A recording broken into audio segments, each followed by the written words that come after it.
Pasteur Denis laisse à Zongela, Biobon de la Rayona. Très déçu. Bana kubani ngami. Toi bino moi masepo. Babani masese masepo lisepo. Oyo poko mo bossa ntanga temo zuro ba mabe ya ona ko mo bossa na. Siko ba dinga na be solang. Merci. Masapo. Femme, bandeko baninga mi o tolengana bolinga maseki, merci beaucoup pour la supporter, pour la souteniration. Sans plus tarder, monia, allez écoute. Yeah. Merci beaucoup. Alors, bandeko dangolo bla, tolengolo bla pasteur Nabino. Which pastor? Nani sus. Ya dede. That is sus. I don't know, for me. Na ebite at this point so ki toko lo banini so ki ezaki parce que eloko na lingate oyo okay na batelo na lingate na ba eloko na oyo na comprendre te na sir so ko ke tu na pasteur moko ya Mangalaphone of course pour na makamu Denis les sala et comme on touche pas les ouins on touche pas les est-ce que les wengo ato mi touché mo go ba touché baby so touché I don't know like at this point pour nga ko qualifier comme musala nzambe parce que makamazo sala jamais na ko qualifier surtout clipo a auto sala awa na ba si presque banzoto libanda tout ça attention za yete mutizan nzoto libanda mais ozo promote en ndenge balobara na anglais I don't know for me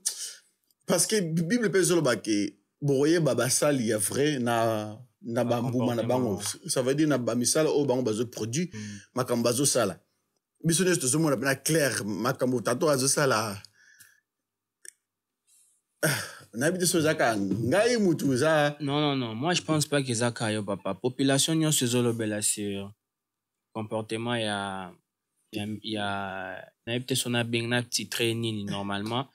Olimbisa donc il y a papa dans la coach na place à papa pour na âge à papa abota azana moi sinabana ouais comment c'est un homme responsable maman Tina bien maman Tina ma pesanga maman Tina bon il faut d'abord pe foyer bon mon question tout il faut pe d'abord qu'il tire na biso bien na yebite son ko qu'il tire congolaise ou bien africaine parce que moni tellement que mobali na mingi la majorité bien na ba génération ya ba papa na biso ezara mingi mobali mutaya kana kolia na ndako vous comprendre azo prendre soin azo sala nini tellement que il est celui qui yemtazo memabiloko il devient comme autoritaire number one il est un autoritaire number one ça veut dire que non le quoi autoritaire number one il faut supporter na bola munaye na buzoba nae deux game ça veut dire que non. Moi, je sens ça comme ça parce que dernièrement, même moi, ce n'est pas Bima qui na TV. Juste pour na loba moi makamwa bon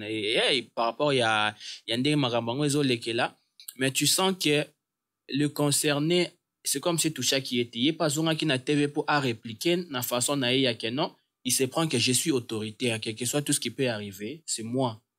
on a place à Micha Kezanga tu n'as rien à me dire. Non, il faut fan d'ara wana. Moi, ayaki na télé comme excusez ma kambonae allez bon en fait aloba bon les kana qui na TV ça les moi nini et les kana na moi TV pour dire que non na landa qui en vraiment pas tellement na kopé ça pena ba détail on a évité mais tant on a eu qui de quoi répliquer tu sens que non tu sens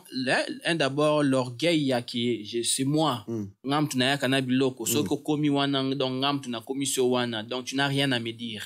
ozo comprendre sens na comprendre ensemble yé pas ça là qui après journaliste a tout une question voilà ta la poani ni maman to moni maman leki na TV façon na ya ko répondre au sentiment que non tu n'as rien à dire autant de l'eau lo banangate ozo comprendre c'est moi ngainde donc ngande na memaka ngam tu na commission place aux anda ko eza dans village na ja wana ndenga na comprendre donc ça veut dire que moi si na de sa part azo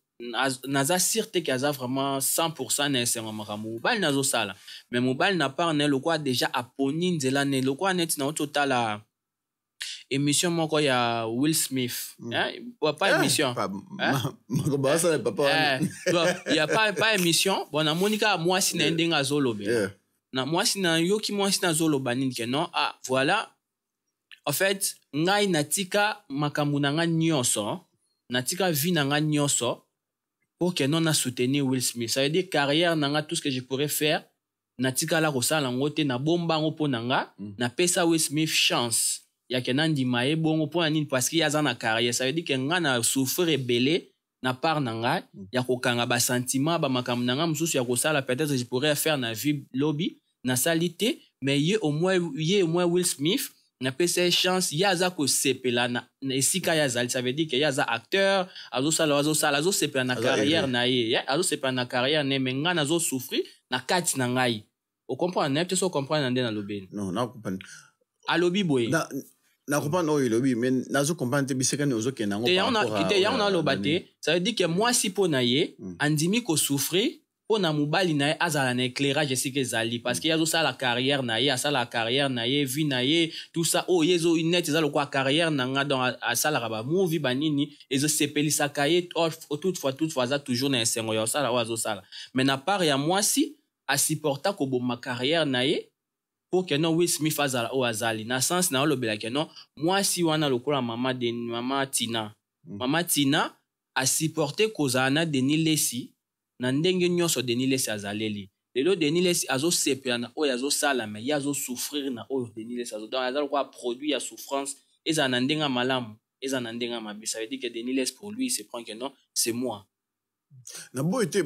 parce que na kata situation wana ndenge bango baba déjà to rolo baté ki kabwana na Denis Lesi o boya Denis Lesi mais tant que to ibi que moi si azon dirait moi si a joué un rôle moko très profond puis na vie mobile comme que ndenge bi yango bazo ba que moi sa zone moi si a sage a otonga ndaku na ye na munokona moi sa chance a otonga ndaku na ye mais oyo ya fou ce qui folle ce babani ce qui fou ce qui folle ya oya fulu keleka oya fulu a bomango skoyo oyo ni nazo baza parce que na bi na ngate parce que peut-être asola na mbali na ye na seke tango biso to mona na biso te maybe or something mais I don't know bien sûr parce que na aucun zape ata soki to pesa moi sine fotite André peut-être moi sine asola na ye parce que eloko oyo ezo comme ça eza entourage na ye ba ndimi oyo ba kena na église na ye oyo bazo mona makambo pasteur na bino azo sala mais vous continuez à encourager. Bon, oyebi, bon, ils ont certaines personnes basaka vraiment na. Donc ça veut dire que le pouvoir c'est Dieu qui donne. Vous comprenez? Vous avez même tapé ça comme ça, toute place moko bouwana. Donc Kolanda a dire naie le papa là en question azakana ba argument moko au senti que non c'est moi. Soko lingite kende. Tu comprends? Ouais, sikoyo, ça veut dire quoi? Bokende, tant que bokende, certainement il y a ba misus bakenda, mais il y a certainement misus pe bakenda te. Pourquoi pour na bango déjà ba monaka ke esika zawana, ça veut dire que non pouvoir oyo, au moins que tokolo bake lion. Malgré lui en koufi, il y a toujours des nyama misus so ki ba ole kana pembeni na moni moto a lion fora kima banga. Pourquoi il y a toujours dans moi pouvoir même si ça veut dire batango ce que baso dans des bandes zambete ba dans Denis Lesi voilà on peut dire ça on peut dire ça et comme yango sali Denis Lesi voilà donc ça peut dire au monde atati na église na ye akolo ba n'importe quoi mais ba tu bandi ba moi on de vidéo moi ba mona oyo OK oyo esexanga azo te azo banini skoyo translateur azo translateur, traducteur, traducteur. Translator. Oyazo interprète. Interpréter. Oyazo interpréter. Interpréter. Si vous battez non, comprends, tu batterais nos autres dans mon Yo, au lieu que français, vous savez battre dessus. Voilà, français, battre dessus. Voilà. Ouais, mouton, azo interpréter. Talingate eke kaneng zali azo makamia zo le balé et susu akomi so gang la susu interprète oh yo ko bonde la te parce que la gasse mais interprète vous ça de ko sala nini ko makamia zo le ba je crois que batuna ki pe question moko mais ndenge nini ozo traiter interprète na yo boye abino kubo moniteur donc des aboué donc il faut y bango il faut sentir ango makambo azo sale donc il vient avec des mots moko imaginez yo yena mot moko sika to bato atala na vidéo mo boye awa ezana ndeko mo boye so ba pesa un mot en anglais alobi en tout cas na yebi ango te google nani kindelenga la google natal ça veut dire que non c'est pas dire que non si ceux qui n'interprétera français to mon normalement ça veut dire na yebi ba langue nyonso mutu ana aza anglais aloba anglais mais ba pesa phrase mo boye yebi te fala google ayeba mais sikoyo il y a un complexe moko ya na biso que non. Ça veut dire que non, mon nyonso donc il y en a ba argument moko ba moko ya grave ya kilo a lobby on a mis sur bato a mona que non il est intellectuel ko soki mutu ayebi interprétant ayebi ko interprétant ote abimi idiot. Donc il vient avec ngapo nanga ba vidéo na parce que comme répétitif et comme zonga all the time, ça veut dire que a commencé à la ngonde nanko. Donc là que non, bah mon que non donc et comme le quoi vedette voilà et comme le quoi tout ce qu'il peut faire bah tout ne se faut pas bouger aujourd'hui clip mon qu'on a qui ne on a battu ce bailler baba mon ndeka le bas pétage tu vois ndeka le bas pétage vous comprenez parce que elle on a comme comprendre les autres église n'est comme on dirait et comme on dit ne baba en anglais social club ils ont un club moko to yaka na biso kaka to seki to sala doko sala to seki to sala esengeli ya biso makamoko elongo na biso capabilité ya masumu na biso ale to songa na biso na buzo na biso et puis eloko na ngwa na ndep sayo eza cause pe mususu eza wana eza parce que infériorité dans un complexe d'infériorité ozo comprendre complexe wana ça veut dire que ce qui peut tali mingi bon na yebite na ko jijango bongo te mais au senti que muto atanga muto aza vraiment intellectuel muto pena zo réfléchir bien na ndenge pena yanga na ebite soki otikala ka na église wana that's my point yanga na zo me rolobe parce que bato batikali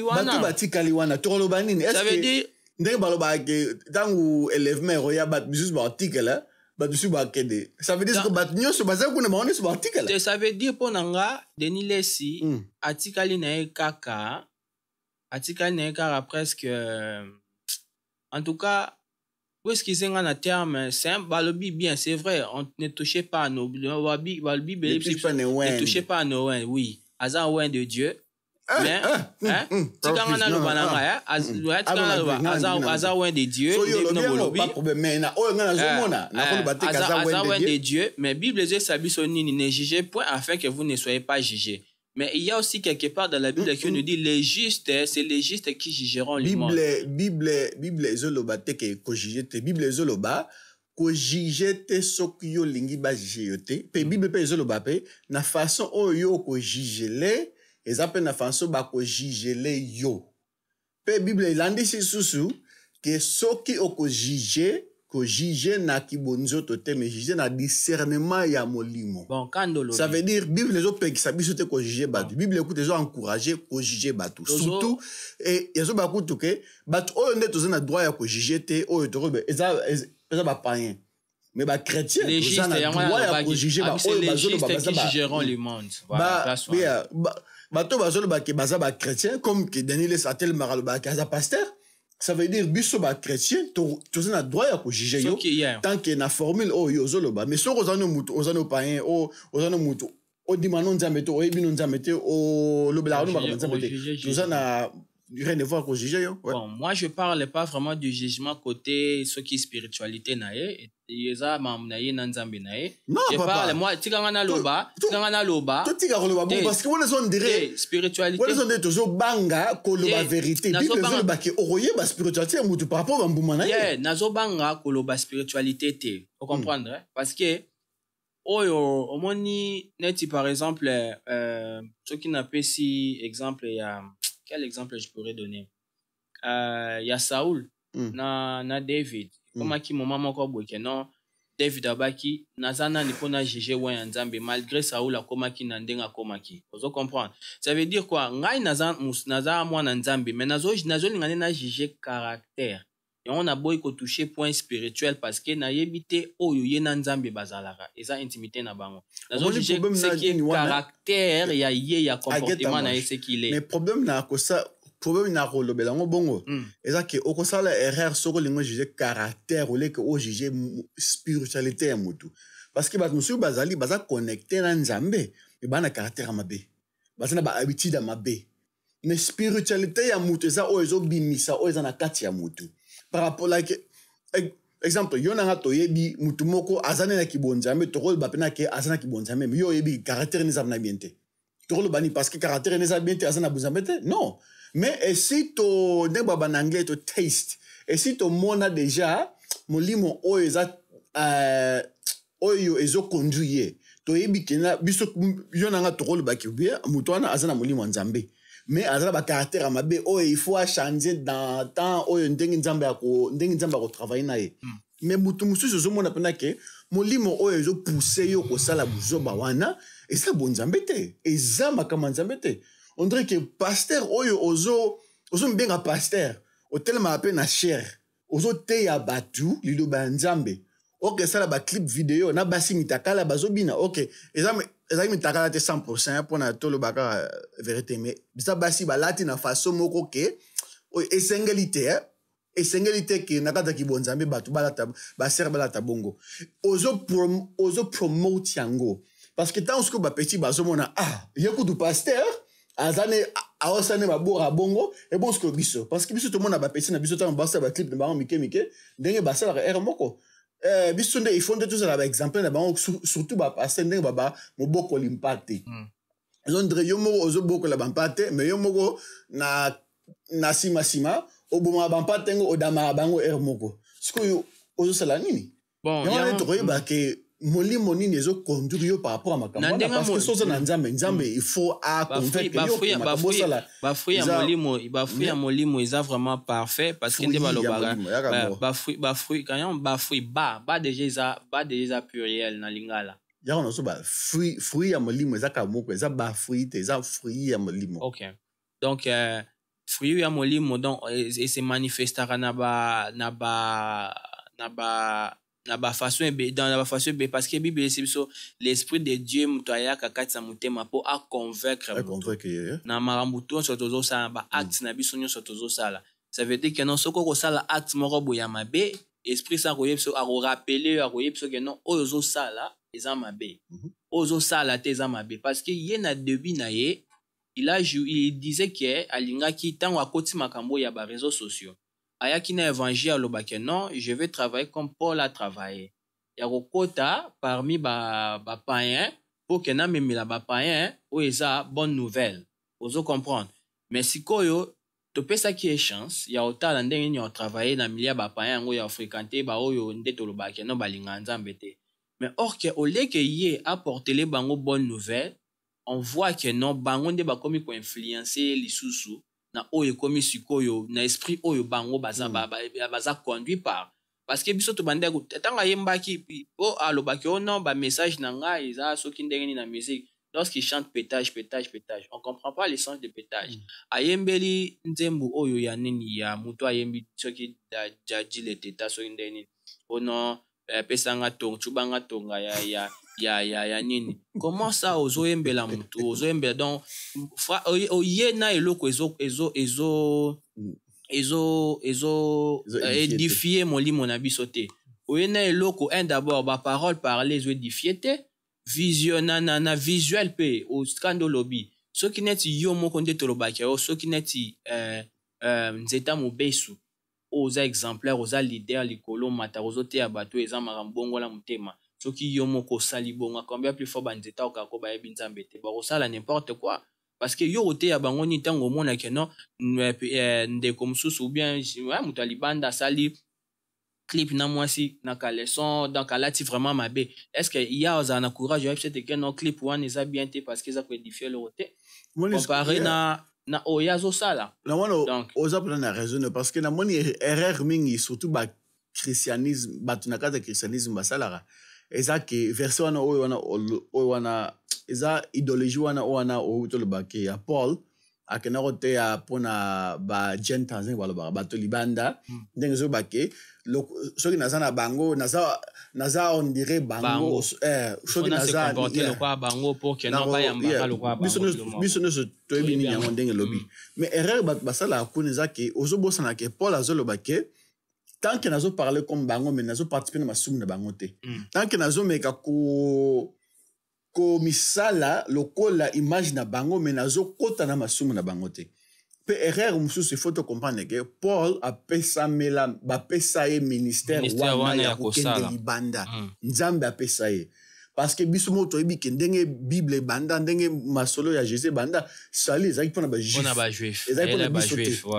biso tozwa nde ngolu kouta pa Jésus-Christ pe ngolongo etindamelaki biso na message oyo nzambe apesaki pa Paul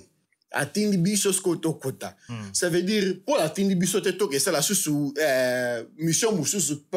particulière kobima susu komera soki kotea soki bagentle soki banini parce que bato nyonso na mokili tozali ya bagentle Paul si alobela biso ça veut dire biso oyo nde totikali il faut tozala la même message wana oyo ata soki tobake ok landa Paul landa bamessage oyo ndenge ya teya ndenge ya vivra ndenge ya tambola bisika nini tomona ke Paul akesala busoba Paul abimisa basi moko Paul abani kofinga bato na langue moko nini boye ezalaka te tokomi siko kosala yango comme excuse pe eloko susu oyo ezoboma eza ke mingi surtout na baeglise toza focaliser mingi na baexception na bacas exceptionnel tozobosana komaintenir base on dirait exemple ndenge balobaka ke bato su babaka soki likambo esalami eza na bible te on dirait nga ndenge nazala oyebinga soki likambo oyo okoyebisanga eza na kati ya bible te okonvaincre nonga te soki Jésus asala yango te okoconvaincre nonga te mais bato su balobaka il faut pas kolimiter Saint-Esprit nzambe asalaka na bandenge na ndenge toboyi te baka misusu exceptionnel ezali mais mabe ezali ke soki okomi focaliser mingi na baka exceptionnel ozobosana siko ko maintenir fondation oyo nzambe atika ils ont dire fondation yango yo otiki yango yo focus kaka ka exceptionnel mo salama ikuna ka exceptionnel mo salama ikuna siko vino mbimba okomi ka rolandela ka baka exceptionnel obosana ke obungi no na nzela banda kala parce que na ndenge tato azotambola I'm very sorry topesa nga mpenza na soki tozobeta masolo ya ndeko donc tozokanisa ke non aza nayebi te tozokanisaka ke non aza toujours na eloko eza lokola ntango Saul abandaki kotambola Saul abandaki kotambola osanti déjà ke non eloko wana déjà nzambe atia kati na ye ezalaki nango lisu te nzambe déjà rejetaki na ye mais mpona ye abandaki kokanisa ke non mpona kaka sorry nalobaka mpona exemple opesaki wana ntango obaki ke David bachance nyonso azwaki mpona koboma Saul alingaki kosala yango te parce que le loin de Dieu wana ezalaki par rapport ya perspective ya David parce que nzambe ye na motema ne abwakisaki de Saul ça veut dire Saul azalaki susu le loin de Dieu te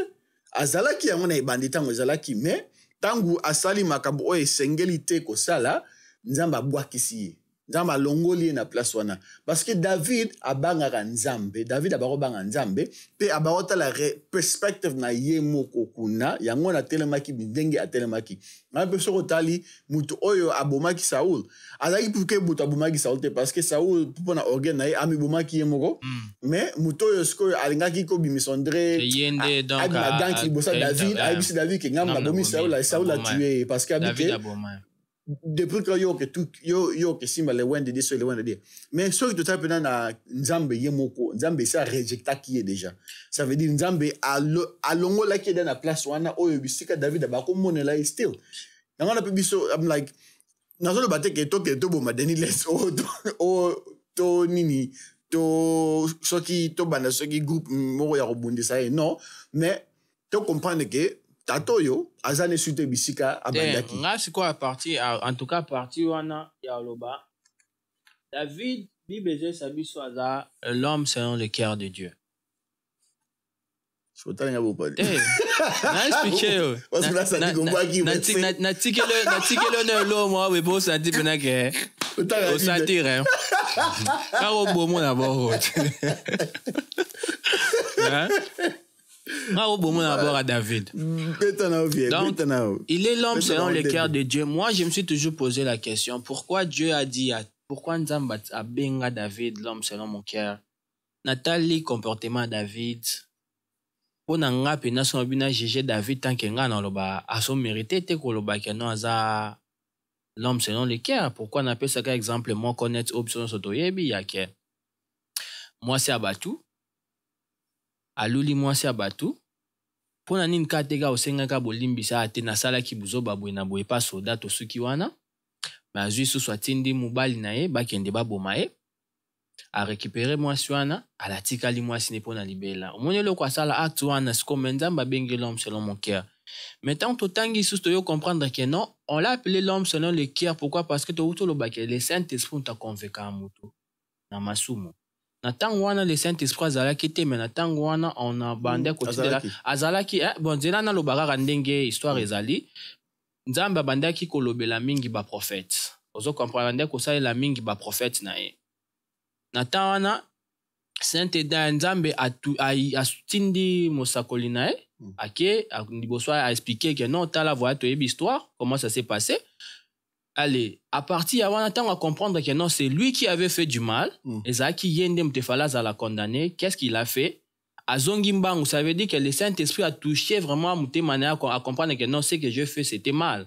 Donc azongi mbangu ke osenga bolimbisi. Maintenant, j'ai compris pourquoi la Bible a bengi David, l'homme selon mon cœur. Pourquoi? Parce que,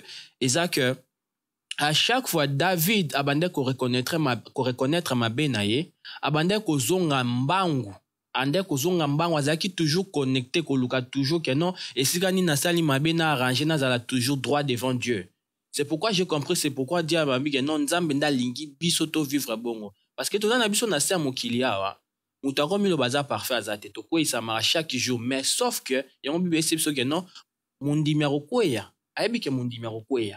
c'est pas que mon dimi jamais quoi aibi que mon numéro quoi mais soko quoi ko tika la telema ça veut dire que lorsque tu te fais du mal repens-toi zonga na nzela. C'est ce que Dieu nous recommande de faire. C'est pourquoi Dieu a appelé à David l'homme selon mon cœur. C'est quoi pourquoi na bimisi tawana pourquoi na lo bakeno tout ce que peut-être David pourrait faire liboso Nzambe ezaki peut-être éducation moko parce que Bible salema pone éduquer biso et salema pone zong sabiso na ba right way Nzamba permettant mamnyo c'est salema pour que rappeler biso qu'est-ce qu'il faut faire na ndengo lobi que non na perfect na ndenge David aka abandait toujours ko kanta que non yaza wan de Dieu d'autre part je pourrais dire même si Nzamba rejeta qui est mais pour na David abandait kaka ko se rappeler que non muto yo Nzamba pona qui est nga naza na droite ya kosala muto mabe soki Nzambe ye moko a décidé te nga naza na droite ya kosala boye soki Nzambe ye moko a décidé te mpo na ye eloko wana ça veut dire quoi omoni na début ya carrière ya pasteur Denis Les na bengi bongo il a fait beaucoup de choses aza légende to nga na yebi banda nazaki mwana muke aye na ba système na ye ya que non tout ça il y avait asala ba stade au moment qu'il y avait plein de gens, les gens priaient, il y a beaucoup de hommes ont été gagnés derrière lui, beaucoup. À ça là, performant, miracle, peno senti pendant que non muto pena et on de yé pendant l'évangile mingi, yé pendant l'évangile pendant ebele ya nini na Congo wana. De lo soka komi boye, moi peut-être na ko pese moi respect par rapport ya ba acte ya sala et si ka ya komi awa lelo yango na lo ba que non je pourrais pas seulement que non a frappé boye nazo meka mingi ko juger oyo ya komi lelo par rapport ya azala ki lobi ozo comprendre parce que c'était une légende asali penda ba blo moko bwenga penda je reconnais ça nazaki moi que j'ai vécu ça et moi na lo ba que non soki penda na ko bambe mabanga mingi na oyo tozolo belake akoti na camp ya bato e fallait bazala sauver olia lakisa bango lumière ye moko ami dindi na ténèbre na bango akomi soko acte ndenge bato ya ténèbre ndenge bato bato ba yebi Nzambe te on l'appelle bango bato ya ténèbre parce que baza na ténèbre ya mokili donc ye moko akomi ko acte bon aza susu na nzela moko boete azo lakisa biso na futur que non voilà un exemplaire à suivre non avant c'était oui mais aujourd'hui c'était non yonga na ba ke don ye penza na mokila lelo tokomi donc aza sous na place moko te toko tchaye penza na génération ya lelo esika tokomi na olobate ke ko na façon ya ko na bosa interme sala ki so olobaki soki ko manquer soki ko nini soki ko bambe mabanga mabanga yeah ezate ke na sala terme ko chola pardon nakoki jamais ko manquer respect par rapport à mutu oyo ke aza mutu nzamba sala non ngana so bakara par rapport ya perspective par rapport ya ngambu ya musala ya nzambe l'andre exemple olobi aza legend mais légende aza ba démon légende ba groupe vous comprenez français muninga na ote olobi aza légende hein mais légende ata le pine il faut comprendre wana eza na kibumuto moi parce que na kata kibonzambe there's no such thing as legends parce que ngana zotela ngo na kata perspective ya kibonzambe na kata kibonzambe osala 1000 osala 10 osala 80 nzamba azotala bisika okosukela mieux vaut la fin et le commencement etali nzambe te ata soko bandaki na 100 000 osova 10 000 personnes osova oyo wana opteaki évangile ya nzambe nzamba asovaki bakota na bango lola pas problème mais sort na yo eza nde problème na yo parce que problème na remarqué ngo mingi mpana biso ba africain mingi tango tokendaka pa nzambe o tango toyambaka nzambe toteyaka batu kibo nzambe on dirait eza ke nzambe azobenga yo mpona oteya batu when really that's not really one is up that a beat o nzambe abengela motu nzambe azobenga yo mpona yo moko nanu ozala sauver o transformer motema na yo okoma mwana na ye par rapport ya okoma mwana na ye tango ko comprendre qui est Dieu vous comprenez ouais Betty bien merci beaucoup merci beaucoup tant on comprend qui est Dieu et motivation wana pe pasi wana ya omona baninga na kufa et ko tindika yo pe ko kende ko évangéliser pa bato oyo pa bato bazali banda bien sûr eza commande nzamba pesi biso to te ya batu mais commande ya liboso na nzananu linga nzambe na yo na motema na yo mobimba yo nanu banda nanu ko yeba nzambe wana parce que soko yebi nzambe na yo makamuno sero ya na liboso wana eko ningisa yo te parce que nini makamuno so oyo ata soki papa Denis lese atonga bandako atonga banini asala banini mais sort na ebisika akomi ezo ndre musala nyoso yo moko tongi okomi siko ko bebisa ngo nyoso yo moko réputation opesi exemple ya David mais la seule différence entre David na Saoul ezali ke David avant asala décision nyoso malamu oyo ke asala décision na akene musala abunda asala nini boye about na nzambe oza wapi nzambe nini bien sûr David azaki na faiblesse comme bato nyoso ba faiblesse wana ya David toko tiango na place moko spécial te ke tala David kutu homme selon les nini meta makamasale parce que makamasale eza makambango nyoso baba kosala na tango na bango wana so oza mokonzi mwasi nyonso kolinga ozwi ye yango bazalaki na baoyo basi wana bakobenga na anglais bakobenga concubines mwasi nyonso te mwasi ya bato oza mwasi ya bato so deja babali ye mwasi ya bato oza mwasi ya bato tanga bible na yo na tango wana mokonzi ata a part bible tanga kaka history mokonzi oyo ke aza king mwasi nyonso alingi soki ye alingi bakozwile ye okolobeli oko te ata sotsa mwasi na yo so king asengi mwasi no ça reste à vérifier hein. Moi je ne crois pas vraiment kings whatever the kings want the kings get that's history ezarande bongo yango na sikoyo tango David la seule différence entre David parce que David est homme conduit par Dieu nzambe tazo guider tout ça ça veut dire yango tozo mona ke makambo sali wana eza bokeseni parce que so azali mutanzambe te azali kaka ba moko ba kondiana ya ba payen wana tolobleni baba paye baza bon guidé par nzambe te basa makambo bazala mais différence entre David nana ni ndenge mo libi tango pe asali masumu na yo wana atako ezwaki etan ya ronini mais azonga kina makolo ya nzambe ule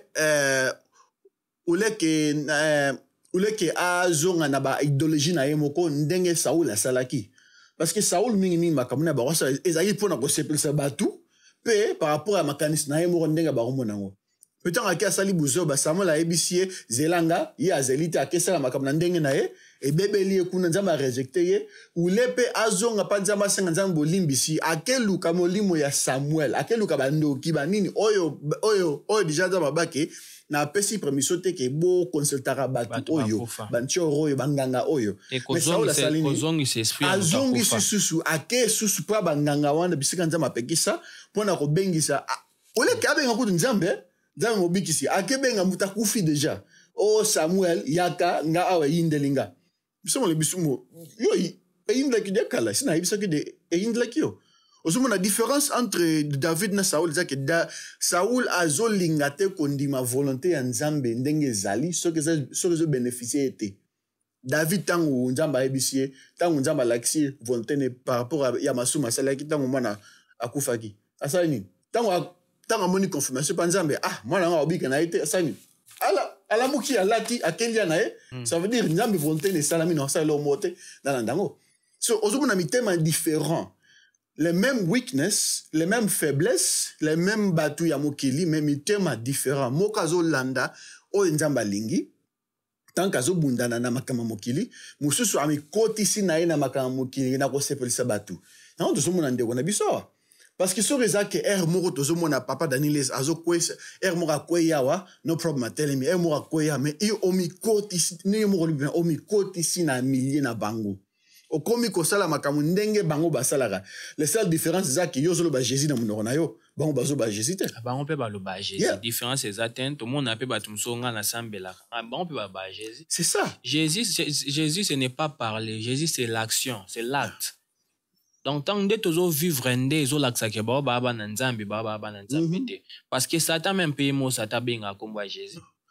Ben Jésus, yom ta yibi comment Jésus le beaucoup na yo ba comprendre. Ça veut dire so I don't know.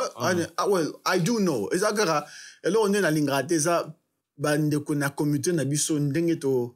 moko to banga ko telema na vérité. Parce que Bible pe zo ba biso bato ba rozanga do eza ba bibanga banga ba rozanga lola. Bible le binga bana de cowardly ne ba na anglais cowardly eza bato yo bazara babanga koza action babanga ko telemela action o esengeli ko telemela. Ce qui n'a pas le bon parce que les gars, ils ont fait benga pena ibi alinga pena biente. Mais alors on a ngolo beza que pour na ko juger muto oyo azomi benga chrétien, ils ont abete. Tant que muto nzambe Bible zo ba biso juger bato yo bazolo. Bible ko zo ba que sori muto azolo ba que aza musali, mais vine azo tambola comme musalité. Bendana nae, ko za pembe naite. Le but est que parce que biso to koma soki muta mokili yaza paye amela masanga akena bapo bakena nini ngana itoko za closet te ba wana te babi okima ba oyo bazara na église na bino oyo ba terre bino bonzambe mais vina bango privé za différent bango privé za nde eza bokeseni bazo fente ko zala bana nzambe mais c'est ça ser mo na baso na camarade na mo boy azolo bake pona ye amonaka eza bien te pona basal na nzambe bazala proche mingi na bandimi na la proche mingi na bandimi parce que ebebisaka crédibilité kasi bazala proche na ba ange azoluka ba ange ba master na kasi abanda otambola likolo ka boye donc likolo na sa aliaka na ba aliaka oza wrong parce que ozo ba bongo pona ozo kansondre soki nde oza moi distance na bandimi oza na pena na oza na relation pena comfortable te na bango ça veut dire wana nde ba omono nde bosantu ba omono te papa zela tolo bango azo bango na cadre ya poto na cadre ya Afrique poto bike na cadre ya Afrique ba pasteur nde ba miko misakata c'est comme si que pasteur ndaza na koza na relation na mundimité na église moko no ba ngo ma église ngo te yo boyebi église ngo surtout awa ko na moni za mo différent mais na Afrique obike église bandi to bondre église bandi 11h 11 églises bandi déjà babandi bon de la culte salama adoration to lo babandi ba 11h30 11h20 pasteur azokota bisika nyosha rokuta melabino ezela na adoration ezela na louange ezela na robondela ezela makabo fo bokata makambo zo sala moto pona pasteur akota Imagine that. Papa, can you imagine? Otomona pasteur moi boa kota na moto lo kwa Undertaker. I see that, man. A continue moto lo kwa Undertaker na ring. To comme na niveau ndenge nini tant que batu mikolo. Bon, ba responsable épée. Tikanga na nous na clôturer pour na ngana pesa na nous. Pour na dans deux sujets moi be photo back ça na été pour na temps na biso c'est bon?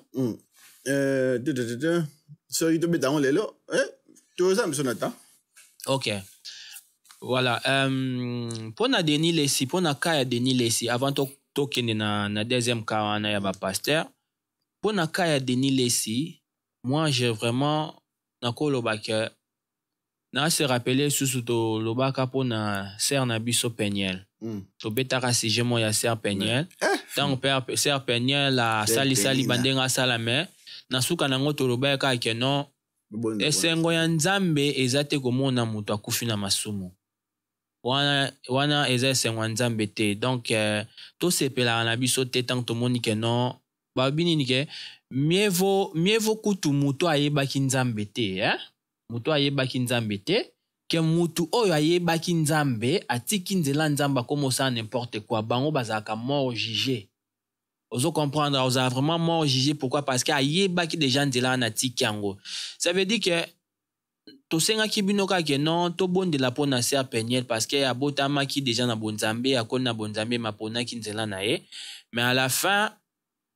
tu es que batu basala ki yango batu ba priya ki yango. On a vu dernièrement la sœur est revenue à la raison pour le bakeno bolimbisanga na sengi bolimbisi na mabenyo so na sala ki na zongi na mwana Nzambe. Tu es que Nzambe nde atushara mitema ya batu. Nzambe nde atushara mitema nde baba, c'est Dieu qui sonde le cœur et le rein. Donc na kape ya pasteur Denis Lessi tu es na biso ki aza mwana Nzambe. Donc mutu nyonso asalema na sa mokili aza mwana Nzambe, mais ezarandesco na mutu ye moko choisir est-ce que na lingi Nzambe to na lingi na mokili. Biso nso toza bekele ya Nzambe. Donc na kana ye elo na osenga kaka na bato ba otala to prier kaka to lembate to senga ka Nzambe ke non Nzambe rappelle-toi sungai azonga na nzela. Donc to sambela po na pasteur na biso, pasteur na bino, pasteur abatu nyonso nde obengaka ye. Donc to sambela po na Nzambe azongisa ye na chemin ou ko permettre que non lobby vraiment à reconnaître qu'il y a peut-être nzela poni ezo meme na perdiction azongi na nzela lumière. Donc nakawa na onga na ko clôturer nakana ye mais na ebité so ki poko lobanya avant toi atambe mususu. Ouais, olobi no nyusu ndenge sengeli ko loba olobi no nyusu mais les seules choses zakara ko sambela po na ye. Mais lo ngana ba pa bandeko soko za mudoke na église ya pasteur Denis ya papa Denis Lessi. S'il vous plaît, le cas de l'église Moussous. Non. Nanda mbete. Tu rebondes la pona papa Denis Lessi. Tu rebondes la pona tu rebondes la parce que aza ekelamu ya Nzambe. Abandaki na ye na nzela malamu. Ale tozomona ki azokoma na libebi, azokoma na libungi. Tu rebondes la pona ye. Mais soko ke na église wana, le cas de l'église Moussous Nzambe asungayo, Nzambe asunga mutema na bino pe ba encadre ba entourage ya papa Denis Lessi. Oyo boza ba diacre oyo penza ya solo oyo boza entourage. Oyo ki boza na connaissance pe discernement dans l'esprit de Dieu. Bosunga collègue na bino. Bosunga collègue na bino parce que makambo biso to abana mais to mona ke ba papa bo gafé. Ba papa vraiment ezo simba penza te eza pena gaf penza gaf. Bosunga papa, bosunga ndeko, bosunga frère, bosunga collègue, oh nyoso azali pa na bino bosunga e. Bosunga pe mwana, parce que à cause aza pe mwana ya papa. Ba baza mikolo na e, bosunga mwana. Ouais, tout ça. Mais biso oyo teza na biso bandeko, na bandeko église to konye biso ko bondele parce que ndenge ndenge na le biais, to le baki la même chose pour na ndeko Peniel. Tant to le baki makamantiseur Peniel awa tango ba makamone utawa lekawa o na suka to le baki ka to bondela po na ser nzamba songa motema na ile. Le to moni ser alobi que elle a revenu dans le bon chemin. Nzamba songa et puis figo. Merci. C'est ça. That's all we can say about Papa Denis Lessi. Mais oh, je suis au bac, c'est ça, parce que nous c'est le bamia. Voilà. Anyways, yeah. I'm thinking, let's just do it in another video, because... Yeah. Tolobela sir... Tobombela bango. Tolobela te, tobombela bango te. Ngana sa bango. Bandeko, tozama solo la sur... Les prophètes Joël Tatou. Oyo kiango? Abracadabra. Loba abracadabra. Lelo d'église. Atakutu. Est-ce que vraiment tu as besoin non? Papa. Ataku balobi que non vous connaîtrez la vérité. Oye bisabiso makamusu soza sous vérité te comme une kindoki. Zela, clip wana naebi na noté parce que Nathalie yango nyonso. Parce que Nathalie wana ba couper wana. Kendo tala yango nyonso Nathalie yango. Kende ko tala yango nyonso, il a parlé d'Abracadabra. Est-ce que aba pesa exemple na yango o ezaki azo encourager ngo? Azo pesa exemple na yango te, apeseli yango pe ba définition na yango. Kendo tala yango to zongela yango. Ok, bandeko oyo eza toloba yango de ba video ezolanda nga fona ke natala ngo na mpona nayeba makambo ezali mpona na koloba te soki na natala yango te parce que namona eka clip moko na TikTok azoloba yango bongo mwa clip moko soki ya kasi ngata namonaki yango mpe na TikTok nazongaki nake na video nake na kotala na bi telefone avant na juge nake non nayoka eloko nini azoloba mais toyebi te soki aza na raison nga mpe nake na ba Google en tout cas makambo alobi wana nga namoni na nga ma mosusu ntongo otala yango tozongela yango mpe kaka lisusu. Ok, no problem. Anyways, mpona leo soki awa nzambe abatela bino apambola bino bosabone massivement. Savonnez, que Dieu vous bénisse, on est ensemble. Bon partager. Ce que vous voyez, on dit, oh, bazar na église, pasteur Denis l'explique, botine les vidéos, s'il vous plaît. Botine les bonnes vidéos. Oui, Binin. Il y a un prophète morobo, hein. Comment on est à Sunana, Bossan Komone, Alubaraka, Zambe. To bonde la pona patriarche nani Denis Lesi. Et puis autant au pasteur il faut to micro to bonde la pona patriarche Denis Lesi. Patriarche Denis Lesi. Donc légende. Légende Denis Lesi to bonde la pona. Mes frères et sœurs, quand je regarde un patriarche, je le dis avec mon cœur qui saigne. Quand je regarde un patriarche comme Denis Lesi, les gens se moquent de lui aujourd'hui. Est-ce que vous connaissez Denis Lesi, vous? Et puis que Denis Lesi a zongué live. Otala ngote. Yo zala na yango. Siko nyonso zala ka TikTok. TikTok mo na makambo ka TikTok de. Mimi na osala makambo studio ka musique nyonso wana. Papa. Pasteur Denis Lesi a zongela yo bondela ga yo na.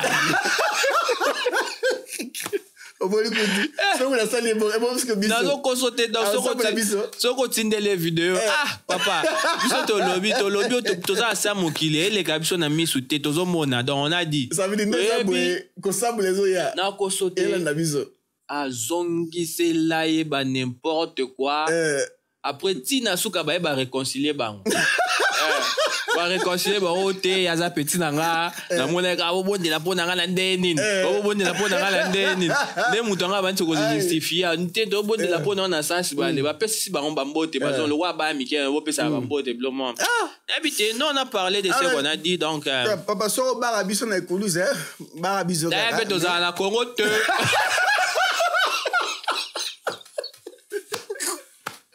ça la femme et bon ça c'est le visage oh il y a parce que la femme d'atteux alors bien non mais sérieusement to oyo nyonso tolobi